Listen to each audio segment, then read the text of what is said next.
৪৬তম BCS এর লিখিত পরীক্ষার সময়সূচি প্রকাশ করেছে সরকারি কর কমিশন পিএসসি। সূচি অনুযায়ী লিখিত পরীক্ষা শুরু হবে ২৮শে আগস্ট, যা চলবে ৯ সেপ্টেম্বর পর্যন্ত। বৃহস্পতিবার ৪ জুলাই পিএসসির ওয়েবসাইটে প্রকাশিত বিজ্ঞপ্তিতে এই তথ্য জানানো হয়।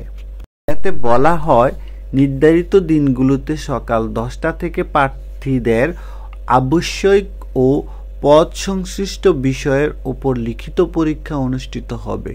শুধু মানসিক দক্ষতা বিষয়ে পরীক্ষা শুরু হবে দুপুর 12:30টায়।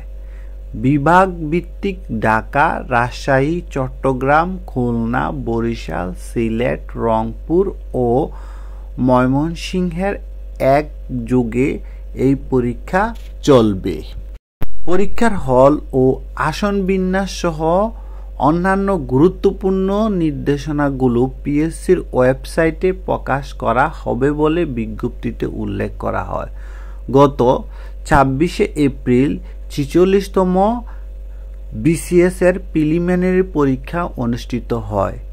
এতে অংশ নেয় ২,৫৪,৫৬১ প্রার্থী। ৯ মে প্রিলিমিনারি পরীক্ষার ফল প্রকাশ করা হয়। এতে উত্তীর্ণ হয় ১০,৬৩৮ জন। ৪৬তম বিসিএস এর বিজ্ঞপ্তি অনুযায়ী মোট পদ সংখ্যা ৩,১৪০টি। এর মধ্যে সবচেয়ে বেশি নেওয়া হবে স্বাস্থ্য ক্যাডারে। এছাড়া সহকারী সার্জন ১,৬৮২ জন, সহকারী ডেল্টা সার্জন ১৬ জন নেওয়া হবে। এরপর সবচেয়ে বেশি নেওয়া হবে শিক্ষা ক্যাডারে।